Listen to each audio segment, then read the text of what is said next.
This week, markets are starting from a much stronger position than many expected just a short while ago. But even now, I would say this is not the kind of market where investors should become careless. Because yes, fear has cooled, but confidence is still rebuilding. And that difference matters a lot. So in this video, I want to break the setup down in a simple and practical way, starting with the global picture, then moving to Nifty, and then to US AI-linked stocks. Because right now, those are some of the most important pieces driving sentiment across markets. I will also touch briefly on UAE markets. And the main message this week is simple. The rebound is real, but the quality of that rebound matters more than the rebound itself. If you look at how the week ended, the mood in India definitely improved. Nifty finished around 24,353, Bank Nifty did a little better, and India VIX came down noticeably. That combination usually tells you the market is feeling calmer, and the panic we saw earlier has eased quite a bit. That matters because when a market rebounds and volatility comes down at the same time, it usually tells you the move is getting some support from improving confidence, not just from short-term noise. Now look at the US because that is still where a lot of global market confidence is coming from. The Dow ended the week strong, the Nasdaq also moved higher, and even small caps joined the rally. That part is important because when it is not just big stocks or tech stocks moving and smaller companies also start participating, the rally begins to look broader, stronger, and a lot healthier. Even volatility in the US remained controlled, with the VIX around 17 on one set of readings and still relatively contained overall, which tells you that the US market is not trading like a market that is deeply stressed right now. And it was not just the US.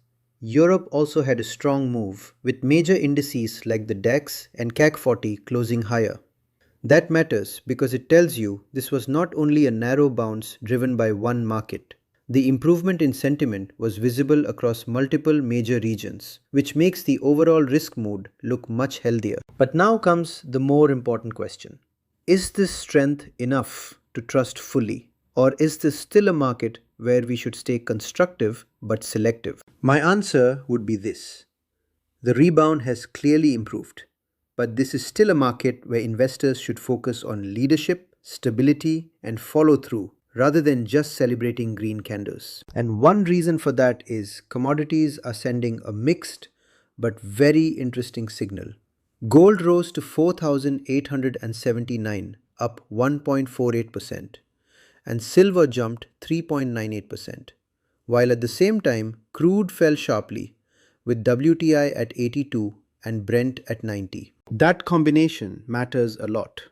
Falling oil is supportive for growth sentiment, especially for equity markets that were under pressure from inflation and energy risk. But gold staying firm tells you investors have not completely switched into a full risk, all clear mindset. In other words, panic has cooled, but caution has not disappeared. That is the real tone of this market right now. Now let us come to India first, because Nifty is still the main focus in this video. The good thing is, the index is clearly no longer sitting in that panic zone we saw earlier. And when you look a little deeper, the broader picture has improved. Over the past week, Nifty has moved higher. And even on the 1 month view, the market is showing a decent recovery. So this is not just a one-day bounce or a random green session. There is a visible attempt to rebuild strength. At the same time, India VIX has come down sharply over both the weekly and monthly view. And that is important because it tells you stress has cooled meaningfully. In simple words, the market is looking a lot less fearful than it did during the panic phase. And that gives the recovery a better foundation. But Nifty is still around 7.66% below its 52-week high. So this is recovery, not full victory. That distinction is very important. The market has improved, but it is not yet at a stage where investors should assume all risk is gone. The encouraging part is that some of the right segments are helping. Nifty Bank closed at 56,566. And that is constructive because banking participation is important if India wants a healthier and broader move rather than a fragile bounce. Nifty Bank is up about 3.18% over 1 week. And that tells you financials are contributing, not just standing aside. ICICI Bank looks stronger on a relative basis, with better short-term momentum than HDFC Bank. While Infosys and TCS show that IT is stabilizing, but still not the strongest part of the Indian market. In fact, Nifty IT is still roughly 21% below its 52-week high, which tells you the segment has improved, but the recovery there is still incomplete. For India, one of the biggest supports right now is the drop in crude. Because India is more sensitive to oil than the US, softer oil prices reduce one major source of pressure on inflation expectations, margins, and market sentiment. So, for this week, I would say the key question for Nifty is not whether it can open strong on one session. The real question is whether it can hold above the recent recovery zone, whether banks continue participating, and whether crude remains under control. That is what turns a rebound into a healthier trend. Now let us move to the US, because global risk appetite is still being shaped heavily by US technology and especially by AI-linked leadership. The Nasdaq closing near 24,468 and QQQ staying around 649, both still close to their highs, tells you that US tech remains one of the strongest parts of the market right now.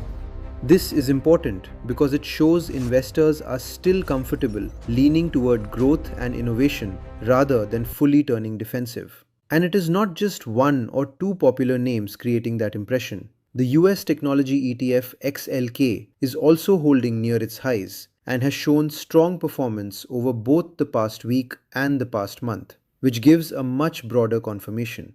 So the message here is quite clear. This is not just a random bounce in a few stocks. The technology sector itself is still acting like a leadership zone. And as long as that continues, it remains an important support for overall market confidence. And when you look at the major AI names, the leadership is still very clear.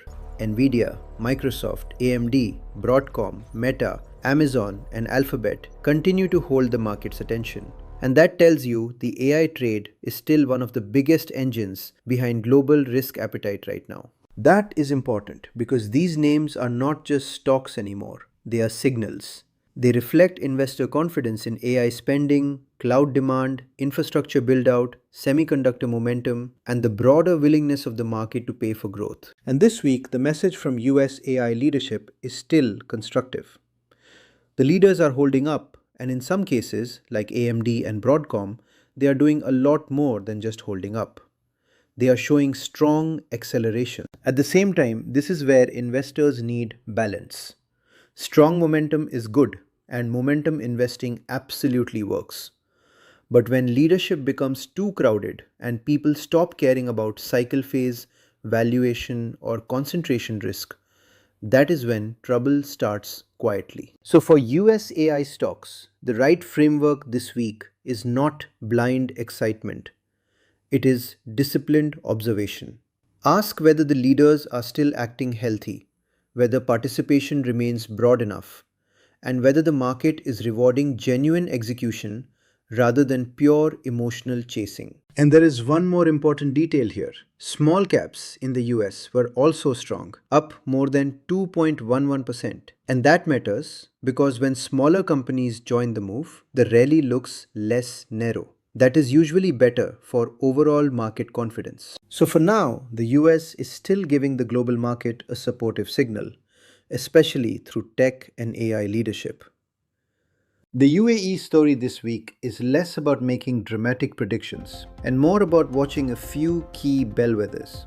DFM General closed at 5,987.42, up 0.98%, and the ADX General Index is around 9,921, showing stability, though still below earlier highs. Among the large names, it makes sense to stay focused on a few liquid and widely followed counters, such as Aldar, Fab, Dewa, and other major market leaders, rather than trying to read too much into smaller names. Fab looks relatively stable, DEWA has shown strong medium-term momentum, and UAE markets in general remain tied closely to oil sentiment and regional confidence. So when we put everything together, this is how I see the week ahead. Globally, the tone has improved. The US is strong, Europe participated, volatility has cooled, and oil has fallen sharply, which removes one major pressure point for equities. But gold staying firm tells you investors are still keeping one eye on risk. In India, Nifty has recovered, banks are helping, and falling crude is a positive. But the market still needs to prove that this move can hold and broaden. In the US, AI linked leadership remains the key risk on engine. Nvidia, Microsoft, AMD, Broadcom, Meta, Amazon, and Alphabet are still the names setting the tone for growth sentiment. And in the UAE, a few liquid bellwethers and the oil backdrop remain enough to monitor for now. So this is not a panic market, and it is not a fully relaxed market either. This is a market where quality matters, leadership matters, and discipline matters. For the coming week, keep the framework simple. Watch Nifty for stability and banking support. Watch US AI stocks for leadership quality. Watch oil because it still shapes inflation and sentiment. And only then decide whether this rebound is becoming something stronger or whether it is still mainly a relief phase. If you found this useful, follow Zalwora for more market breakdowns across India, the US, and UAE. Thanks for watching.